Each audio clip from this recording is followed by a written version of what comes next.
మన దేశంలో ఉన్న అన్ని పుణ్యక్షేత్రాల్లో తిరుపతికి ఒక ప్రత్యేక స్థానం ఉంది. స్వయంగా ఆ విష్ణుమూర్తే వెంకటేశ్వర స్వామిగా కొలువైన తిరుపతికి దేశ విదేశాల నుండి ఏటా కొన్ని కోట్ల మంది భక్తులు వచ్చి స్వామిని దర్శించుకొని వెళ్తుంటారు.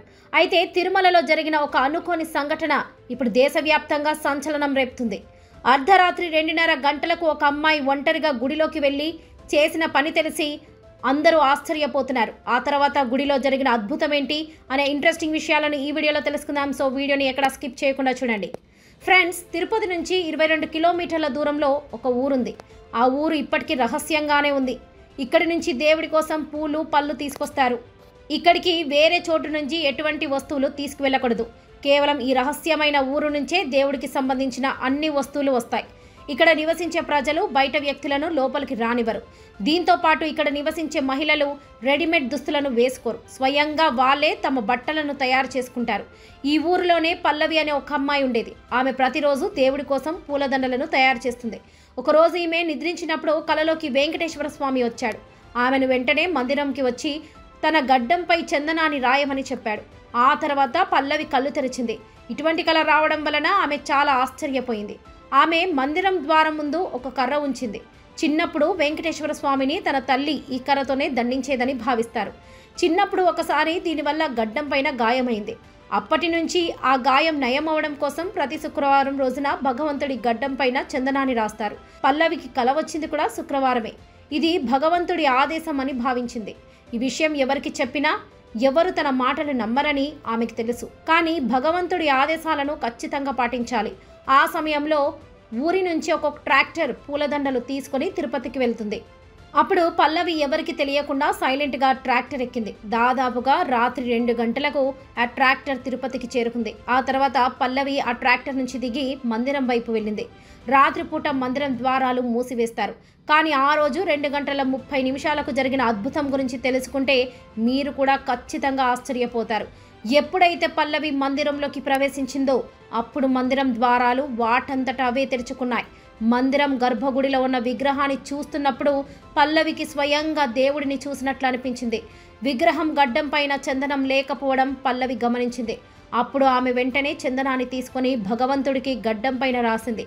ఆ తర్వాత ఆమె దేవుడికి నమస్కరించి మందిరం నుంచి బయటకు వచ్చింది. ఆ తర్వాత మందిరం ద్వారాలు మళ్ళీ మూసుకుపోయాయి. తను తిరిగి తన ఊరికి వెళ్ళినప్పుడు తన ఊరి ప్రజలకి పూర్తి విషయం చెప్పింది. అప్పుడు ఊరి ప్రజలు కూడా చాలా ఆశ్చర్యపోయారు. ఆ తర్వాత భగవంతుడికి వాళ్ళు జేజేలు కొట్టారు.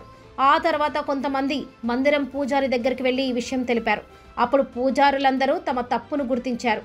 వాళ్ళు దేవుడి విగ్రహం పైన చందనాన్ని రాయలేదని గుర్తించారు. ఈ కారణం చేతనే దేవుడు పల్లవి కలలోకి వచ్చి దర్శనమిచ్చాడు.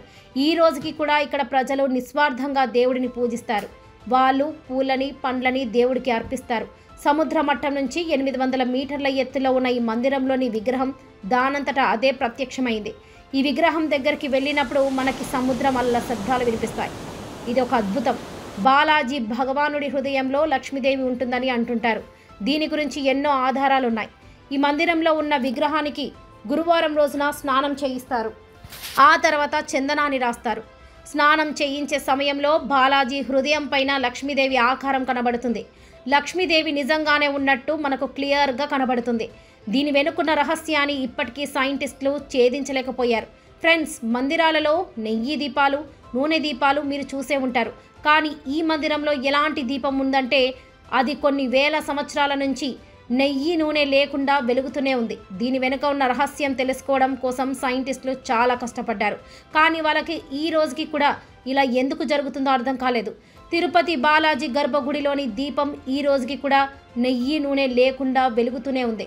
ఫ్రెండ్స్, ఈ మందిరంలోని విగ్రహం కూడా ఒక ప్రత్యేకమైన రాయితో తయారు చేయబడింది. ఇది చూడడానికి ప్రాణం ఉన్న విగ్రహం లాగా ఉంటుంది. ఇక్కడ వాతావరణం చాలా చల్లగా ఉంటుంది. అయినా కూడా విగ్రహం పైన చెమట చుక్కలు కనబడతాయి. ఇలాంటి అద్భుతం ఈ ప్రపంచంలో ఏ మందిరంలో లేదు. ఇప్పటికీ ఈ విగ్రహం పైన నిజమైన రింగుల జుట్టు ఉంటుంది. అవి ఇప్పటికీ ఒక్కసారి కూడా చిక్కుపడలేదు. ఇది కూడా ఒక అతిపెద్ద రహస్యంగానే మిగిలిపోయింది. కానీ మందిరంలో విచిత్రమైన విషయం ఏమిటంటే ఇక్కడికి వచ్చిన భక్తులు తమ జుట్టును దానం చేస్తారు. కానీ ఈ మందిరంలో ఇలా ఎందుకు చేస్తారో మీకు తెలుసా? దీని వెనుక ఒక పౌరాణిక కథ ఉంది. ఆ కథ గురించి తెలుసుకున్న తర్వాత మీరు కూడా ఖచ్చితంగా ఆశ్చర్యపోతారు. పౌరాణిక కథ ప్రకారం ప్రాచీన కాలంలో బాలాజీ విగ్రహం పైన ఒక పర్వతం తయారైంది. ఆ పర్వతం పైన ప్రతిరోజు ఒక ఆవు వచ్చి పాలిచ్చి వెళ్ళిపోతుంది. ఎప్పుడైతే ఆవు యజమానికి ఈ విషయం తెలిసిందో అప్పుడు అతనికి చాలా కోపం వస్తుంది. వెంటనే అతను గొడ్డలి తీసుకొని ఆవును చంపేస్తాడు. ఈ దాడి సమయంలో వెంకటేశ్వర స్వామి తలకు కూడా గాయమవుతుంది. ఆ సమయంలో వెంకటేశ్వర స్వామి జుట్టు ఊడిపోతుంది. అప్పుడు బాలాజీ తల్లి నీలాదేవి తన జుట్టు కత్తిరించి వెంకటేశ్వర స్వామి తలపైన పెడుతుంది. ఈ విధంగా బాలాజీ తల బాగవుతుంది. ఆ తర్వాత ఆనందంతో వెంకటేశ్వర స్వామి తన తల్లితో జుట్టు మన అందాన్ని పెంచుతుంది. మీరు నా కోసం నా జుట్టును త్యాగం చేశారు. ఆ మందిరంలో ఎవరైతే వాళ్ళ జుట్టు త్యాగం చేస్తారో వాళ్ళ కోరికలన్నీ నెరవేరుతాయని చెబుతాడు. అప్పటి నుంచి ఇప్పటి వరకు భక్తులందరూ ఈ మందిరంలో జుట్టును దానం చేస్తున్నారు. కానీ దీని గురించి ఒక విషయం చెప్తే మీరు ఖచ్చితంగా ఆశ్చర్యపోతారు. అదేమిటంటే ఈ దానం చేసిన జుట్టు నుంచి తిరుపతికి దాదాపుగా 150 కోట్ల ఆదాయం వస్తుంది. కానీ ఆ ఆదాయం ఎలా వస్తుంది? దేశ విదేశాల నుంచి వచ్చే భక్తులందరూ జుట్టుని దానం చేస్తారు. దాదాపుగా 500 నుంచి 600 టన్నుల జుట్టు దానం చేస్తారు. ఆ తర్వాత ఈ జుట్టును క్లీన్గా ఉంచడం కోసం దాన్ని వేడి చేసి కడిగి సరైన టెంపరేచర్లో స్టోర్ చేస్తారు. ఆ తర్వాత వీటిని ఇంటర్నేషనల్ మార్కెట్లో అమ్మేస్తారు. దీనివల్ల ఈ మందిరానికి ప్రతి సంవత్సరం దాదాపుగా 150 కోట్ల రూపాయల ఆదాయం వస్తుంది. మన దేశంలో ఉన్న అన్ని మందిరాలలో ఈ మందిరమే చాలా రిచ్. ఈ మందిరానికి ప్రతిరోజు దాదాపుగా 5 నుండి 10 కోట్ల ఆదాయం వస్తుంది. కానీ భగవంతుడి మందిరంలో ఇంత ఆదాయం ఎందుకని మీరు ఆలోచిస్తుండొచ్చు. కానీ దీని వెనుక కూడా ఒక పౌరాణిక కథ ఉంది. ఒక ప్రాచీన కథ ప్రకారం ఒకసారి భృగు మహర్షి వైకుంఠానికి వచ్చినప్పుడు తన కాలుని బాలాజీ ఛాతిపైన పెడతాడు.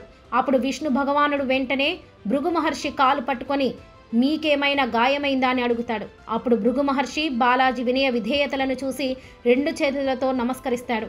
బాలాజీ హృదయంలో లక్ష్మీదేవి ఉంటుంది. అక్కడే భృగు మహర్షి తన పాదాన్ని పెట్టాడు.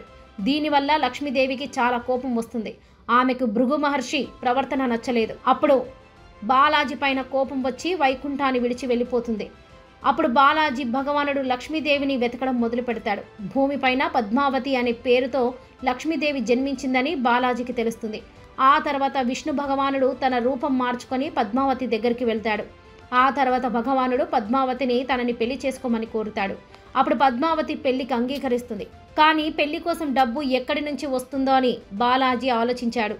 ఆ తర్వాత విష్ణు భగవానుడు దేవతల దగ్గర నుంచి చాలా అప్పు తీసుకున్నాడు. ఈ అప్పు వలన విష్ణు భగవానుడి వెంకటేశ్వర స్వామి రూపానికి లక్ష్మీదేవి పద్మావతి రూపానికి వివాహం జరిగింది. అప్పుడు విష్ణు భగవానుడు ఈ కలియుగం అంతమయ్యే లోపు దేవతల అప్పును తీరుస్తానని చెప్తాడు. ఈ కారణం చేతనే ఇక్కడికి వచ్చిన భక్తులందరూ దేవుడికి అప్పు నుంచి బయటపడటానికి ఎక్కువ మొత్తంలో విరాళాలు ఇస్తారు. ఇప్పటి వరకు దాదాపుగా ఈ మందిరానికి 50,000 కోట్ల రూపాయలు విరాళంగా వచ్చాయి. ఈరోజు ఈ వీడియోలో నేను మీకు తిరుపతి వెంకటేశ్వర స్వామి మందిరం గురించి చాలా అద్భుతాలు చెప్పాను. మీరు కూడా ఈ అద్భుతమైన విషయాల గురించి తెలుసుకున్న తర్వాత ఖచ్చితంగా ఆశ్చర్యపోయి ఉంటారు. ఫ్రెండ్స్, మీరు కూడా తిరుపతి వెళ్ళినట్లయితే మీ అనుభవం ఎలా ఉందో మాకు కామెంట్ సెక్షన్లో ఖచ్చితంగా తెలపండి.